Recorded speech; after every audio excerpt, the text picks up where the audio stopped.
जय महाराष्ट्र. शिवसेना युबीटीच्या वतीने आयोजित या पत्रकार परिषदेत आपल्या सगळ्यांचं स्वागत आहे. मी अगदी पहिल्यांदाच स्पष्ट केलं पाहिजे की ही पत्रकार परिषद शिवधर्माबरोबर चित्रविचित्र आवाज काढून भूमिकेच्या लोकांसाठी नाही. ही पत्रकार परिषद राज्याच्या मुख्यमंत्र्यांनी काल जी पत्रकार परिषद घेतली होती आणि काल ज्या गोष्टी त्यांनी नमूद केल्या त्याला उत्तर देण्यासाठीची आहे. त्यामुळे या पत्रकार परिषदेच्या निमित्ताने काही भूमिका आम्ही मांडू इच्छितो. खर तर काल सन्माननीय मुख्यमंत्री महोदयांचे पडलेले खांदे आणि गळालेला आत्मविश्वास स्पष्ट करत होता की त्यांनी स्वतःने सुद्धा मनातल्या मनात ती हार मान्य केलेली आहे. पण तरी सुद्धा ते काल असं रेटून म्हणाले की महिला आरक्षण विधेयक हे होणार होतं मंजूर. दादा तुमचा फोन घेऊन बाहेर जा, नाही तर फोन सायलेंट होता.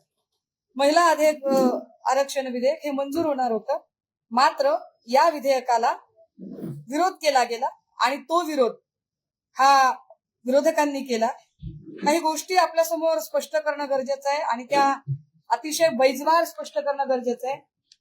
जर महिला आरक्षण विधेयक मंजूर होणार होतं 2026 मध्ये असं देवेंद्रजी म्हणत असतील तर मग हे ट्विट काय आहे हे आम्हाला देवेंद्रजींनी सांगावं.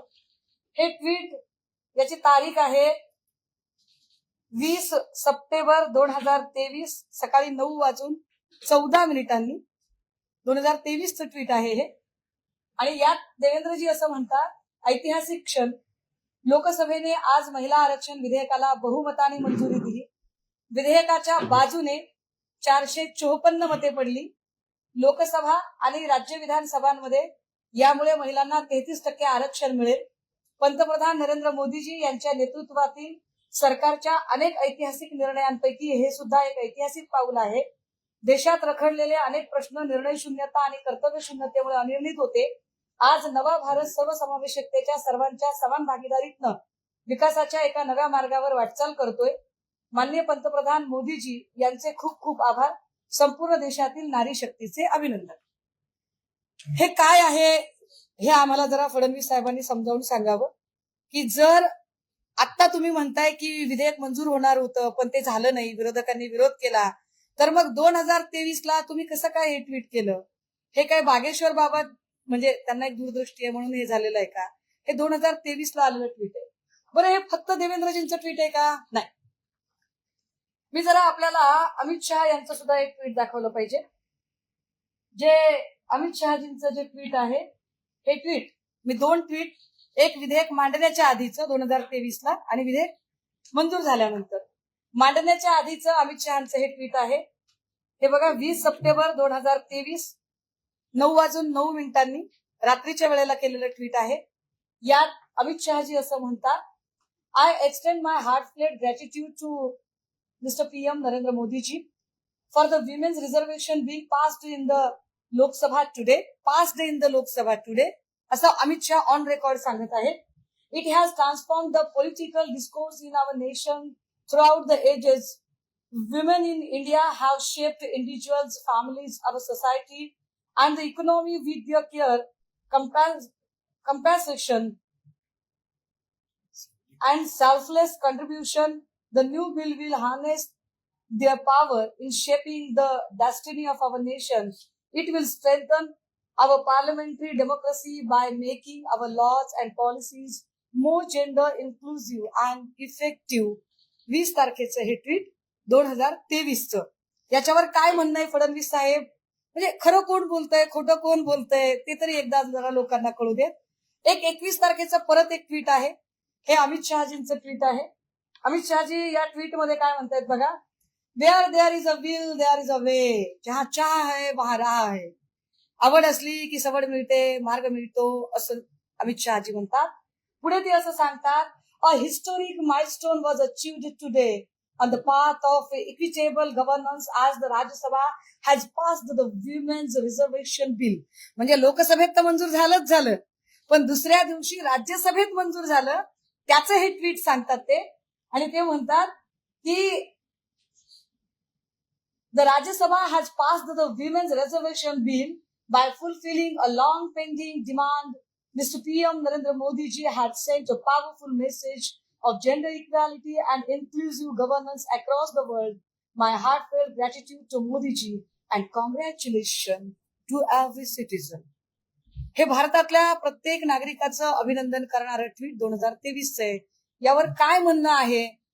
काय म्हणजे कोण खोटं बोलतंय? काल ते किती रेटून खोटं बोलत होते. बरं हे पण जाऊ देत, ते म्हणतील हे AI आहे. काय सांगता येत नाही.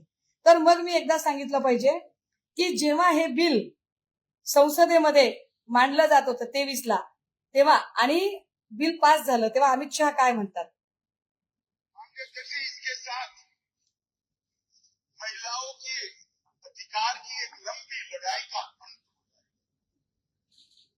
और जिसकी कल्पना इस G20 की बैठक में सम्माननीय नरेंद्र भाई ने समग्र विश्व के सामने रखी, ह्यूमन लेड डेवलपमेंट, उसके नए युग के स्त्रीगणेश इसी बिल से होने जा रहे हैं। अब इस देश की माता म्हणजे हे बिल पास झालंय हे 23ला अमित शहा सांगतात. हे खूप मोठं भाषण आहे.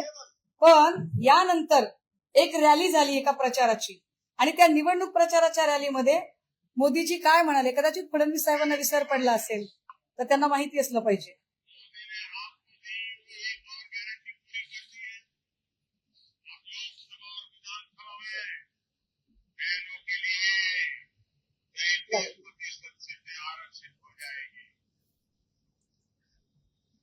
याच्यात मोदीजी स्पष्टपणे सांगतायत की 33% आता सीट आमच्या आरक्षित होणार आहेत. आता एवढं सगळं असतानाही ते असं म्हणाले काल की हत्या झाली, विधेयकाची भ्रूण हत्या झाली. फार मोठा शब्द वापरलाय. भ्रूण हत्या हा शब्द कदाचित भाजपच्या लोकांना वापरताना काही वाटत नसेल, पण मी एक संवेदनशील स्त्री आहे. भ्रूण हत्या हा शब्द पोटात कालवा कालव करणारा आहे. भ्रूण हत्या या शब्दाचं गांभीर्य त्यांना कळेल ज्यांना गोधरा दंगलीच्या वेळेला एखादं बाळ खडकावर आपटून मारलं जात असताना ज्यांनी त्याचं रिपोर्टिंग केलंय ते बघणारे आणि ते रिपोर्टिंग वाचणारे त्यांना त्या गोष्टीचं गांभीर्य कळेल. भ्रूण हत्या शब्द काय असतो. पण जर महिलांच्या हक्काच्या विधेयकाची भ्रूण हत्या केली असं त्यांचं म्हणणं असेल तर एक पुन्हा अजून एक कागद दाखवला पाहिजे की महिलांच्या हक्काच्या विधेयकाची भ्रूण हत्या जर कोणी केली असेल तर ती सगळ्यात आधी 1951 साली केली गेली. 1951ला जी भ्रूण हत्या केली ती कुणी केली आणि कधी केली? जेव्हा या देशाच्या पार्लमेंटमध्ये पहिल्यांदा हिंदू कोड बिल मांडलेलं होतं, महिलांच्या अधिकारासाठी मांडलेलं होतं. महिलांना मूल दत्तक घेता यावं, त्यांच्या विवाहाच्या संबंधाने, त्यांच्या पोटगीच्या संबंधाने, त्यांच्या संपत्तीच्या वारसा हक्काच्या संबंधाने हे बिल होतं. आणि या विधेयकाला विरोध कोण करत होतं? फडणवीस साहेब हे आपल्याला माहिती असलं पाहिजे बरं का, की भ्रूण हत्या कुणी केली. तर ही भ्रूण हत्या केली होती ती सगळ्यात आधी राष्ट्रीय स्वयंसेवक संघाचे सहानुभूतीधारक असणाऱ्या डॉक्टर श्यामाप्रसाद मुखर्जी आणि मदन मोहन मालवीय. मी अत्यंत जबाबदारीनं बोलतेय. आणि doctor Babasaheb Ambedkar writing and speeches जरी वाचले तरी हे संदर्भ सगळे मिळतील. आणि त्याचा हा उतारा मी जाणीवपूर्वक हा प्रिंट करून आणलाय की ज्याच्यामध्ये जेव्हा बाबासाहेब बिल मांडत होते तेव्हा या बिलाला कडाडून विरोध करणारे कोण होते? तर RSSचे डॉक्टर श्यामाप्रसाद मुखर्जी आणि मदन मोहन मालवीय होते. संकेश्वर पीठाचे जेरे शास्त्री हे ठाण मांडून दिल्लीच्या बाहेर बसले होते आणि बाबासाहेबांच्या विरोधात शंख करत होते, आंदोलन करत होते. हे बिल होऊच नये म्हणून शेवटी वैतागलेल्या बाबासाहेबांनी जर मी या खुर्चीवरून महिलांना न्याय देऊ शकत नसेल तर मला पदावर राहण्याचा अधिकार नाही असं म्हणत बाबासाहेबांनी राजीनामा दिला. ते खरे महिलांचे कैवारी होते. फडणवीस साहेब, आपण जर खरंच महिलांचे कैवारी असाल आणि आपल्याला जर एवढं वाटत असेल तर हे सगळं 1 कोटी सह्या बियाचं काही गरज नाही. काय तुमची तयारी आहे का? काय तुमची तयारी आहे का तुमच्या मुख्यमंत्री पदाचा राजीनामा द्यायची? कारण महिलांच्या अधिकारासाठी आपल्या केंद्रीय कायदेमंत्री पदाचा राजीनामा देणारी पहिली व्यक्ती या देशात झाली, शेवटची व्यक्ती या देशात झाली ते डॉक्टर बाबासाहेब आंबेडकर होते. जेव्हा बाबासाहेबांनी मांडलेल्या महिलांच्या अधिकाराच्या बिलाची भ्रूण हत्या ही डॉक्टर श्यामाप्रसाद मुखर्जी आणि मदन मोहन मालवीय यांनी केली, यावर तुमची उत्तरं मला अपेक्षित आहे. आता त्याच्यानंतर ते असं म्हणाले की आम्ही हे विधेयक करणारच होतो, परंतु याला आवश्यक ते बहुमत मिळालं नाही. पण ते बहुमत मिळालेलं आहे हे मी मागच्या ट्विटमध्ये सांगितलेलं आहे. पुढे ते म्हणाले की फुल्यांचा 200वा जन्मशताब्दी वर्ष आहे आणि तरी सुद्धा फुल्यांचं नाव घेणाऱ्या लोकांनी कसा विरोध केला. तर फडणवीस साहेब, खरंच आपण फुल्यांचं नाव घेऊ शकता का? कारण ज्यांना फुल्यांचं नाव घ्यायचा अधिकार असेल ती माणसं फुलेवाडा एखाद्या एनजीओला व्यवस्थापनासाठी देणार नाही. भुजबळांच्या संस्थेला फुलेवाडा व्यवस्थापनासाठी देण्याचा निर्णय कोण घेणार होतं? कोणाच्या मार्गदर्शनाखाली होणार होता? फुल्यांचा असं कोणता नियम तुम्ही पाळलेला आहे? फुल्यांचा कोणता विचार तुम्ही अंगीकारलेला आहे? आणि जर फुल्यांचा विचार तुम्ही अंगीकारलेला आहे, तुम्हाला फार आव्हानं देण्याचा छंद आहे. काल तुम्ही खूप आव्हानं दिली, तर मी एक आव्हान देते. एवढं जर तुम्हाला क्रांतिबा ज्योतिबा फुल्यांच्या नावाचा इतकं तुम्हाला गवगवा करावासा वाटत असेल, तर फुल्यांनी लिहिलेले गुलामगिरी, शेतकऱ्यांचा आसूड या 2 पुस्तकांचे जाहीर वाचन, मी परत रिपीट करते, फुल्यांनी लिहिलेल्या गुलामगिरी, शेतकऱ्यांचा आसूड या 2 पुस्तकांचे जाहीर वाचन राष्ट्रीय स्वयंसेवक संघाच्या वार्षिक कार्यक्रमामध्ये तुमची करायची तयारी आहे का? किंबहुना या पुस्तकांवर मोहन भागवतजी यांची मतं काय आहेत हे एकदा त्यांना विचारून घ्या आणि मग फुल्यांचं नाव घ्या. बाकी त्याच्यावरती बोलायला माझी कधीही तयारी आहे. काल ते असं म्हणाले की 134वा संशोधन दुरुस्ती विधेयक परिसीमन विधेयक, अगदी बरोबर आहे, ते परिसीमन विधेयक होतं. मग तुम्ही त्याला महिला विधेयक का म्हणालात? महिला विधेयक 23 ला पारित झालं, तुम्ही आणलं होतं ते परिसीमन विधेयक. परिसीमन विधेयक म्हणजे काय? परिसीमनला डिलिमिटेशन म्हटलं जाते. याचा सरळ साधा मराठीतला अर्थ की मतदारसंघांची रचना बदलणे. आता हे करताना 1971च्या जनगणनेनुसार 2000 पर्यंत, काल फडणवीस साहेब आपण 2 वेळा 71च्या ऐवजी 76 असा उल्लेख केला. आपण 1976 असा उल्लेख केला. 1971ची जनगणना आहे, हे कृपया समजून घ्या. 1971च्या जनगणनेनुसार 2001 पर्यंतचे मतदारसंघ ठेवले होते. 2002 ला अटल बिहारी वाजपेयी यांनी उच्च न्यायालयाचे न्यायाधीश श्रीयुत कुलदीप सिंह यांच्या अध्यक्षतेखाली अर्धन्यायिक आयोग नेमला होता. अर्धन्यायिक म्हणजे ज्याला चॅलेंज करता येत नाही. हा जो सेमी ज्युडिशियल जो बनवलेला होता कमिशन, ज्याने 2007-8 ला आपल्या शिफारशी लागू करण्यासाठी पाठवल्या होत्या आणि त्यात स्पष्ट केलेलं होतं की आपल्याला डिलिमिटेशन करायचं आहे. पण हे डिलिमिटेशन करताना तुम्ही काल असंही म्हणालात की 2023 साली संविधान संशोधन झालं, त्यात डिलिमिटेशन आणि सेन्ससचं बिल काय होईल, 27 पर्यंत सेन्सस शक्य नव्हता, म्हणून 11च्या सेन्सस नुसार आरक्षण करावे असे ठरले. 11चा आकडा कुठून काढला तुम्ही? 11चा आकडा कुठून काढला? जर 2002 ला नेमलेल्या आयोगाने 2007-8 ला शिफारशी दिलेल्या आहेत आणि 11ला काही झालेलंच नाहीये, तर तुम्ही आकडा कुठून काढता? तो महत्वाचं, साऊथवर अन्याय होऊ नये हा सगळ्यात कळीचा मुद्दा. काल ते म्हणाले की एक भ्रम पसरवला जातोय विरोधकांकडून की साऊथवर अन्याय होईल, साऊथवर अन्याय होईल. ते सांगताना त्यांनी असंही सांगितलं की 1971च्या जनगणनेनुसार 45 कोटीची एकूण लोकसंख्या होती, ज्याच्यानुसार खासदारांची संख्या 542 अधिक 1 होती.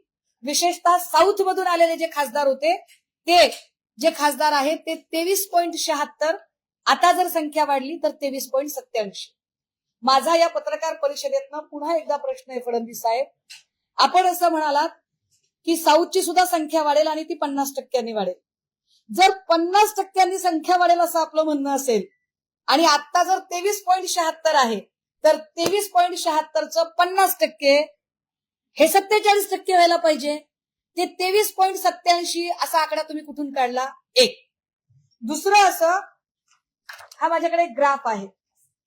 या ग्राफ मध्ये कृपया हे आपण समजून घ्या की निळ्या अक्षरातली जी लोकसंख्या आहे ही जी आहे ही 71 सालची आहे आणि 21 जी आहे ही पिवळ्या अक्षरामधली आहे. विशेषतः ही वेगवेगळी वर्ष आहेत आणि यांच्या लोकसंख्या बघा कशा आहेत त्या. बिहारची जर लोकसंख्या बघितली तर ती कितीने वाढते, तर त्याच्यातलं एक एक वर्षाचं जेव्हा पॉप्युलेशन सांगितलं जाते तर त्यावेळेला ते इकडे 4 करोड दिसतं, राजस्थान अजून कमी दिसतं, पण उत्तर प्रदेश एकदम सगळ्यात हायेस्ट दिसतं. हा ग्राफ माझा नाहीये, हा कॅस्टचा ग्राफ आहे. हा जिओग्राफिक पॉलिटिकल मॅप आहे, ज्याला राजकीय भूगोलाचा नकाशा म्हणतात. त्या राजकीय भूगोलाच्या नकाशामधला हा ग्राफ आहे की उत्तर प्रदेशची लोकसंख्या किती दिसते आणि केरळची लोकसंख्या किती दिसते.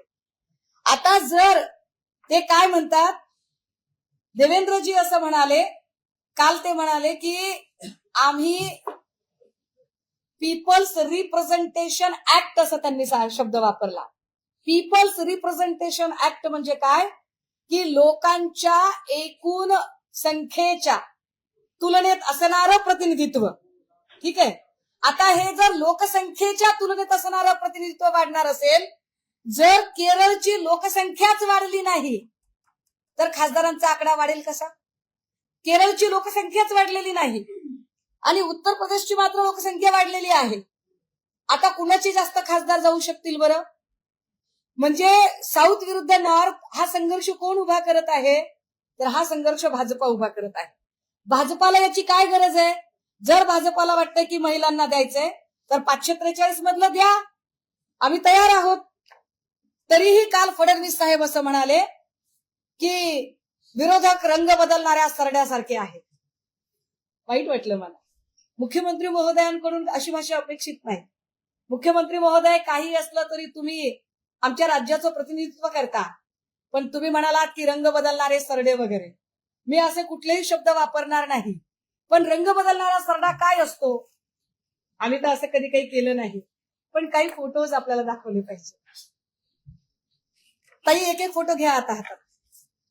घ्या करुणाताई फोटो घ्या, घ्या गजाभाऊ फोटो घ्या, घ्या दादा फोटो घ्या, घ्या फोटो घ्या. अजून एक हातात घ्या फोटो, त्यांच्या हातात द्या. अजून एक घ्या, अजून एक घ्या. रंग बदलणे, रंग बदलणारा सरडा असो ते म्हणाले. घ्या, 2-2 फोटो घ्या हातात. घ्या भाऊ फोटो घ्या हातात. अजून खूप आहेत माझ्याकडे. बापरे इतके फोटो, म्हणजे मी आता काय एवढे फोटो कसे घेऊ मी, मला समजत नाहीये. बघा जमलं तर दादा घ्या बरं अजून एक फोटो. रंग बदलणारा सरडा असं म्हणाले की काय फोटो. बापरे, आम्ही म्हणणार नाही असं काही. देवेंद्रजी आम्ही असं अजिबात बोलणार नाही रंग बदलणारा सरडा वगैरे. पण हा सॉरी, सॉरी दादा, सॉरी दादा.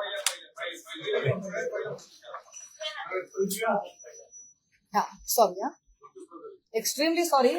आमच्या देशाचे हे पंतप्रधान आहेत आणि त्यांची गरिमा हे आमच्यासाठी अत्यंत महत्वाची आहे.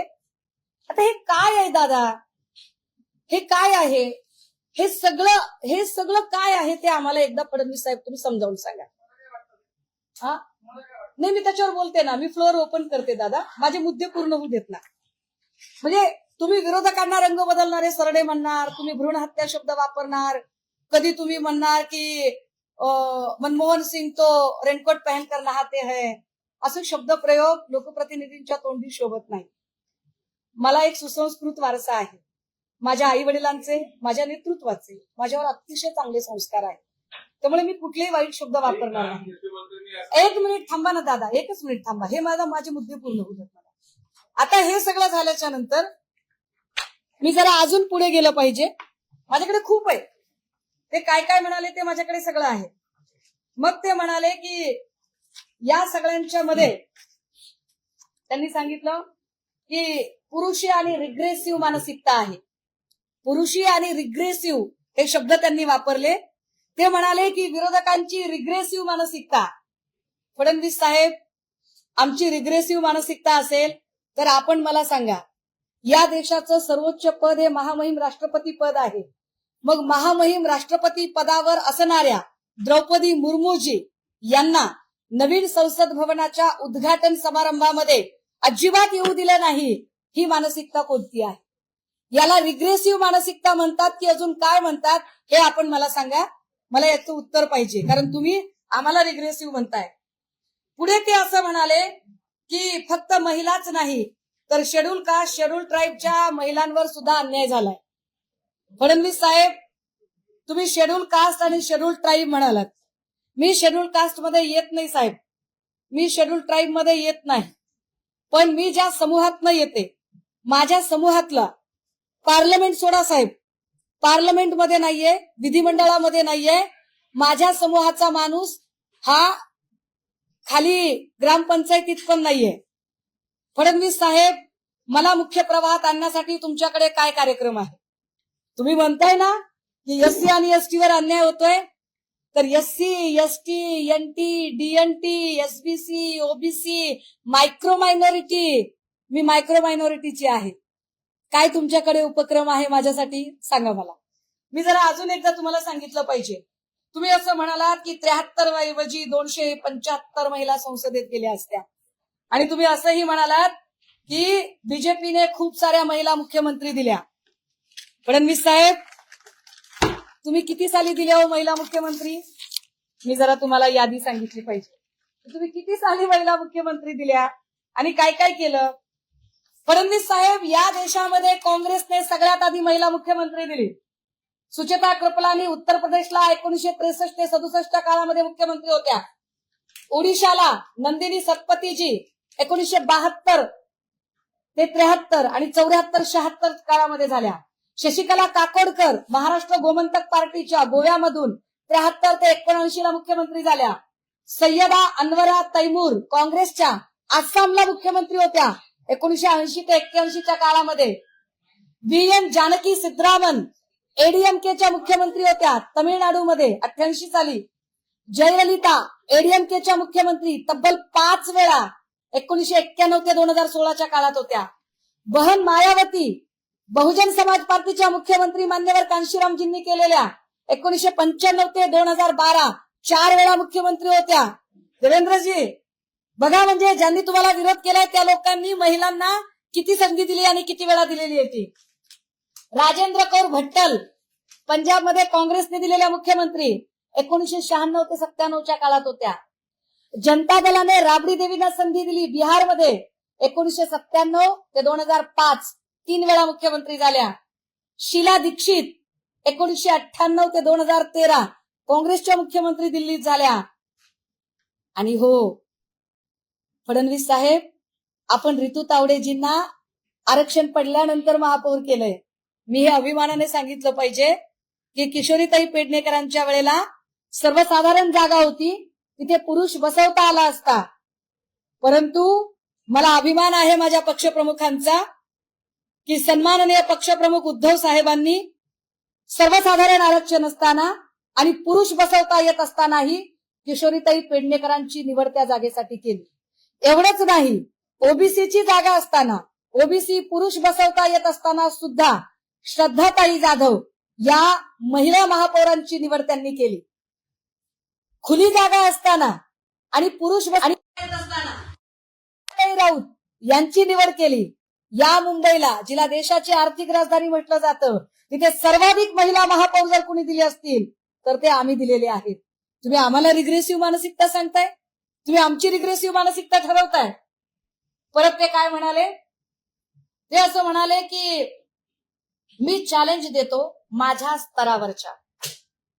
फडणवीस साहेब, तुमचा स्तर कोणता सांगा मला एकदा. नामदेव ढसाळांची फार सुंदर कविता होती, तू ही यत्ता कंची र, तू ही यत्ता कंची. फडणवीस साहेब, तुमचा स्तर कोणता ते सांगा मला. तुम्ही तुमचा स्तर कसा ठरवताय? तुम्ही वर्णव्यवस्थेच्या अनुषंगाने तुम्ही श्रेष्ठ आणि मी कनिष्ठ आहे असं म्हणू इच्छिताय का? जेणेकरून मला बोलायचा अधिकार नाही असं म्हणताय? मी अगदी पत्रकार परिषदेच्या सुरुवातीला म्हटलं, छू म्हटल्याबरोबर चित्रविचित्र आवाज काढून भुंकणाऱ्या लोकांना उत्तर देण्यासाठी पत्रकार परिषद नाही. तुम्ही छू म्हटल्यावर त्यांनी काल सांगितलं की पवार साहेब म्हटले तर नाही असं तुम्ही म्हणताय. याचा अर्थ तुम्ही प्रणिती शिंदे आणि सुप्रिया सुळे या दोघींचा अवमान करताय. कारण हे बिल संसदेतलं बिल, हे बिल महिला प्रतिनिधित्वाचं बिल, हे बिल महिलांच्या अधिकाराचं बिल, दोघीही संसदेत आहेत. आणि दोघींनी तुम्हाला सांगितलं, दोघींनी उत्तर दिली आणि दोघींच्या उत्तरांना तुम्ही नाकारता. याचा अर्थ तुम्ही महिलांना कमी लेखता, हा स्पष्ट अर्थ आहे.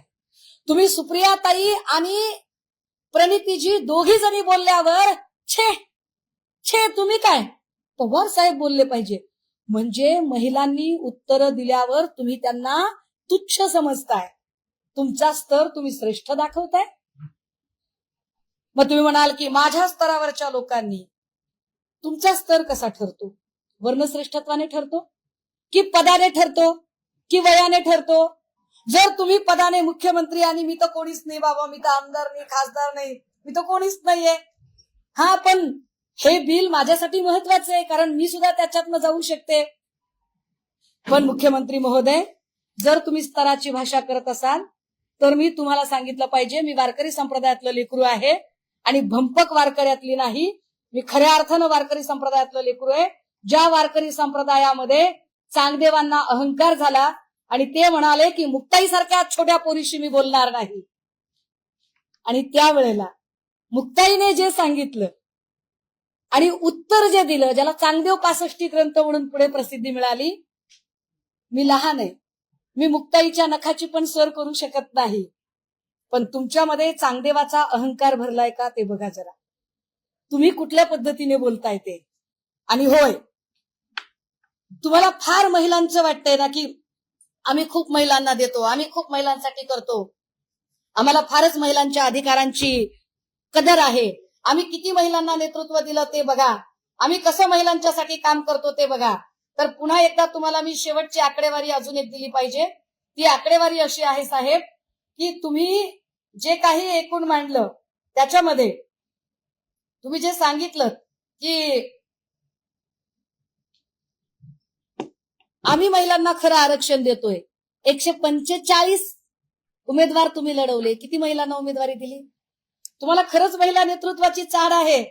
अहो, एका पंकजा मुंडेने बिचारीने म्हटलं की मी लोकांच्या मनातली मुख्यमंत्री आहे. फडणवीस साहेब, 12 वर्ष त्या माऊलीला विजनवासात जावं लागलं, हे महाराष्ट्र विसरलेला नाही.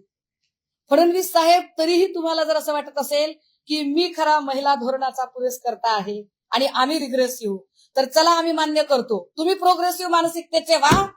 तुमच्याकडे छू म्हटल्याबरोबर जे तयार होतात ना लगेच अंगावर जायला, अशातल्या एखादीला मुख्यमंत्री करून दाखवा, मान्य करतो आम्ही सरेंडर होतो, आम्ही लगेच. तुम्ही करायचं कोण, त्या आहेत ना काही चित्रविचित्र लोक, तुम्ही कुणालाही मुख्यमंत्री करा, चला त्या 1 कोटी सह्यांच्यासाठी आम्ही पण तुमच्या सोबत येतो. कशाला दाखवताय? का खोटं बोलताय? कुणाची फसवणूक करताय? मी महिला आहे. आणि हो, काल तुम्ही जी पत्रकार परिषद घेतली, तुमच्या सोबत एक खासदार, एक मंत्री, एक उपसभापती, एवढ्या बायका असतानाही तुम्ही एकाही बाईच्या हातात माईक दिला नाही. सगळं तुम्हालाच बोलायचं होतं. त्या बिचाऱ्या कळसूत्री बाहुल्यांसारख्या रिमोटवर शांत केल्यासारख्या बसलेल्या होत्या. तुम्ही ठरवून प्रत्येकीला 2-2 मुद्दे पण मांडायची संधी देऊ शकला असतात, तुम्ही ते केलं नाही. मला काहीच बोलायचं नाही, मला एवढंच सांगायचंय की खरंच तुम्ही राष्ट्रीय स्वयंसेवक संघाचे पाईक असाल आणि महिला धोरणाचे पुरस्कर्ते असाल, तर आता 3 प्रश्न तुमच्यासाठी. एक, स्त्री भ्रूण हत्या ही डॉक्टर श्यामाप्रसाद, स्त्रियांच्या हक्काच्या विधेयकाची पहिली भ्रूण हत्या ही डॉक्टर श्यामाप्रसाद मुखर्जी आणि मदन मोहन मालवीय यांनी का केली होती, कशासाठी केली होती, याची उत्तरं तुम्ही द्यायची. 2, तुम्ही क्रांतिबा ज्योतिबा फुल्यांचा नामोल्लेख केला, तर फुल्यांचं गुलामगिरी आणि शेतकऱ्यांचा आसूड जाहीरपणे RSSच्या स्टेजवरून वाचायची तुमची तयारी आहे का? 3, फडणवीस साहेब, पळ काढायचा नाही. हा, मी खूप लहान आहे, मी म्हटलं ना की तुम्ही चांगदेव, खूप लहान आहे, पण काल तुम्ही चर्चा वगैरे म्हटलात, काल तुम्हाला तसं तर सुप्रियाताईंनी पण सांगितलंय, काल मीही तुम्हाला सांगितलंय काही चॅनलच्या माध्यमातून, तुम्ही वेळ ठरवा, तुम्ही दिवस ठरवा, तुम्ही काय ठरवायचंय ते ठरवा. आणि हो, चौघींना एकत्र बोलवा, चौघींना वेगवेगळं बोलवा किंवा एकटीला बोलवा. हा, पण तुम्ही चर्चाच नाही केली तर मात्र तुम्ही सत्याला सामोरे जायला घाबरताय असा त्याचा अर्थ होईल.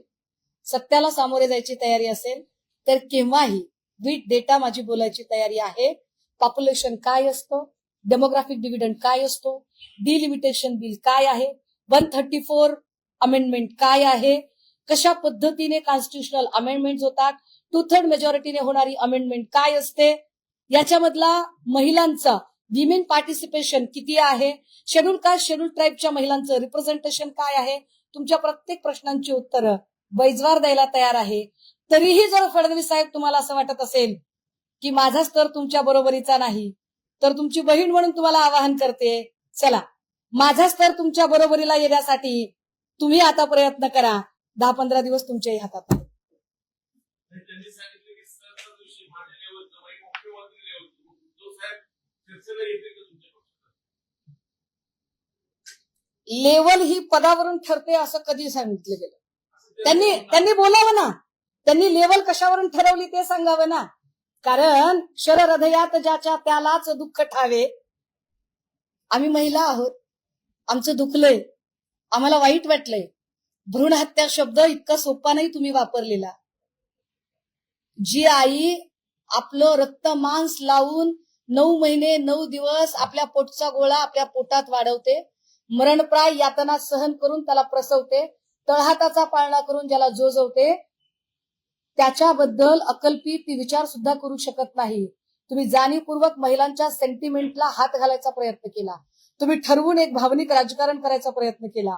त्या भावनिक राजकारणाला तुम्हाला उत्तर देणं गरजेचं आहे. आणि म्हणूनच 1951ला डॉक्टर बाबासाहेब आंबेडकरांनी मांडलेलं बिल आणि त्या बिलाला केलेला विरोध, श्यामाप्रसाद मुखर्जी आणि मदन मोहन मालवीय यांनी केलेला विरोध, आणि त्यानंतर बाबासाहेबांनी दिलेला राजीनामा, आणि खरंच तुमचं जर दुखलं असेल, तुम्हाला वाईट वाटलं असेल, तुम्ही फार प्रोग्रेसिव्ह आहोत आणि आम्ही रिग्रेसिव्ह आहोत, तर बाबासाहेबांनी 51ला राजीनामा दिला. साहेब तुम्ही कधी राजीनामा देणार ते सांगा. आम्हालाही वाटेल आमचा भाऊ आमच्यासाठी काही करू शकतो. 15 दिवस म्हटलं काय 15 दिवस नाही ते म्हणाले ना की कधी, तर मी म्हटलं तुम्हाला पण मला तुमच्या स्तराचं बनवा. नाही तुम्ही विषय डायव्हर्ट करू नका, तुम्ही मुद्द्यावर बोला. मी माझ्या पक्षातला खूप छोटा कार्यकर्ता आहे, खूप छोटा माणूस आहे. माझ्या तोंडी काहीही वाक्य नकत घालू.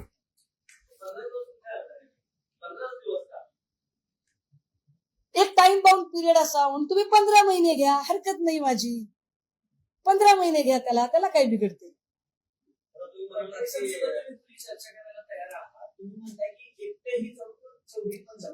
जसं त्यांना पाहिजे तसं जाऊ. आणि त्यांना जर असं वाटलं की नाही मी छू म्हटल्याबरोबर जे चित्रविचित्र आवाजात भुंकू शकतात त्यांच्यासोबत चर्चा करा, तर सॉरी फडणवीस साहेब, कृपया आमची डिग्निटी राखा. कारण असला आक्रस्ताळेपणा आम्ही करू शकत नाही. आम्ही लॉजिकल आणि तर्कशुद्ध चर्चा करू शकतो. त्यामुळे आक्रस्ताळेपणा करणाऱ्यांच्या सोबत तेवढं आम्हाला बसायला सांगू नका.